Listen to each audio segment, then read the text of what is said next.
येवल्यावाल्याचा बोलण्याचा रोख वेगळा, मंत्रिपद देऊन भुजबळांना बळीचा बकरा बनवलं. हा जीआर आहे, त्यामुळे कोर्टात गेले तरी काहीही होत नाही, मनोज जरांगे यांचं वक्तव्य. ओबीसी हा भाजपचा डीएनए असं भाजपचे नेते म्हणतात. मग ओबीसी आरक्षणाला धक्का लावायचा की नाही हे भाजपनेच ठरवावं, मंत्री छगन भुजबळांकडून स्पष्ट. जीआरबद्दल भुजबळांना संशय, हैदराबाद गॅझेटचा सरसकट वापर केला तर ओबीसीत मोठ्या प्रमाणात नोंदी येतील असं भुजबळांना वाटतं. ओबीसी समाजाच्या उपसमितीत संभ्रम असणाऱ्या वाक्यांवर चर्चा होईल, मंत्री बावनकुळेंची माहिती. राज्यात ओबीसींना आरक्षण देताना मराठा समाजानेही पुढाकार घेतला. प्रत्येकाने एकमेकांना सहकार्य करावं, भुजबळांच्या नाराजीवरील प्रश्नावर राधाकृष्ण विखे पाटलांचं भाष्य. जीआरमुळे मराठवाड्याला फायदा होणार, मराठवाड्याला काही मिळू नये अशी काही लोकांची भावना. आम्ही कुणाच्या ताटातलं घेतलं नाही, मंत्री संजय शिरसाट यांचं वक्तव्य. पोलिसांनी परवानगी नाकारल्यानंतरही बारामतीत लक्ष्मण हाकेंचा मोर्चा. मुख्यमंत्र्यांनी आम्हाला जीआरचा अर्थ समजावून सांगावा, मराठ्यांना टप्प्याटप्प्यानं ओबीसीत घुसवणार का, लक्ष्मण हाकेंचा सवाल. ओबीसींचं नुकसान नाही, हाकेंनी जीआरचा पुन्हा एकदा चांगला अभ्यास करावा. बबनराव तायवाडे यांचा सल्ला. तर हा जीआर काय हिब्रू भाषेत आहे का आम्हाला न समजायला, हाकेंचं प्रत्युत्तर. बेशिस्तपणा खपवून घेणार नाही असं म्हणणाऱ्या अजितदादांकडूनच पोलीस अधिकाऱ्याला दम. नैतिकदृष्ट्या अजित पवारांना सरकारमध्ये राहण्याचा अधिकार राहत नाही, संजय राऊतांची प्रतिक्रिया. अवैध मुरुम उत्खनन कारवाई प्रकरणी अजित पवार महिला पोलीस अधिकाऱ्यावर संतापले. तर इतकी दादागिरी का, धमकी देणं उपमुख्यमंत्र्यांना शोभतं का, अजितदादांनी माफी मागावी, दमानिया आक्रमक. मुख्यमंत्री फडणवीस अधिकाऱ्यांशी असं कधीच बोलत नाही, संस्कार आणि अहंकारामुळे अजितदादा असं बोलले. प्रकाश महाजन यांच्याकडून अजित पवारांच्या संस्कारांचा उल्लेख.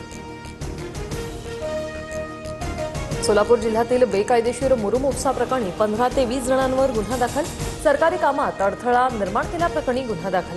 कार्यकर्त्याने अजित पवारांना फोन लावल्यानंतर ग्राम महसूल अधिकाऱ्याची तक्रार. उद्धव ठाकरे आणि राज ठाकरेंच्या युतीतून महापालिकेवर मराठी माणसाचाच भगवा फडकणार, मराठीच महापौर होणार, संजय राऊतांचं वक्तव्य. देवरांची अकलपट्टी केली पाहिजे होती, तथाकथित भला माणूस शहांना घाबरतो का, मिलिंद देवरांच्या पत्रावरून राऊतांचा शिंदेंवर हल्लाबोल. मुख्यमंत्री फडणवीसांचा संयम वाखाणण्याजोगा, खासदार संजय राऊतांकडून पुन्हा एकदा फडणवीसांचं कौतुक. सातारा गॅझेट संदर्भात मराठा आरक्षण उपसमितीची मंगळवारी बैठक. उपसमितीचे अध्यक्ष राधाकृष्ण विखे पाटील यांची जरांगेंना माहिती. जीआरमध्ये 1921 आणि 1931च्या हैदराबाद गॅझेटचा उल्लेख, 1881 आणि 1901च्या हैदराबाद गॅझेटचाही उल्लेख करण्यात यावा, जरांगेंची विखेंकडे मागणी. तर जीआरमध्ये दुरुस्ती करता येईल, राधाकृष्ण विखे पाटील यांची प्रतिक्रिया.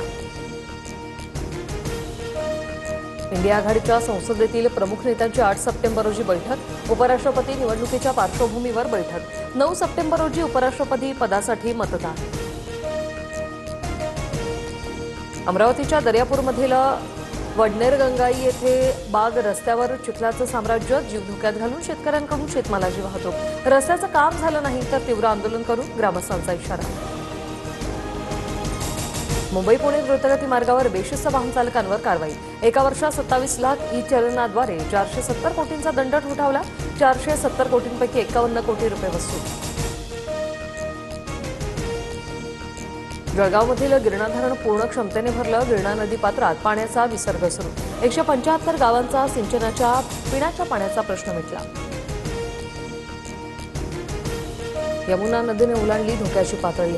हथिनीकुंड धरणातून नदीत विसर्ग सुरू. प्रशासनाकडून नागरिकांना सतर्कतेचा इशारा. नागपुरात नैसर्गिक तलावात बाप्पाच्या विसर्जनावर बंदी. नागपुरात विसर्जनासाठी 419 कृत्रिम तलाव. महानगरपालिकेकडून फिरत्या विसर्जन वाहनाची सोय. नेपाळमध्ये ट्विटर आणि मेटावर बंदी घालण्याचा मोठा निर्णय. मेटा आणि ट्विटरसह 26 सोशल मीडिया वेबसाईट बंद करण्याचे नेपाळ सरकारचे आदेश.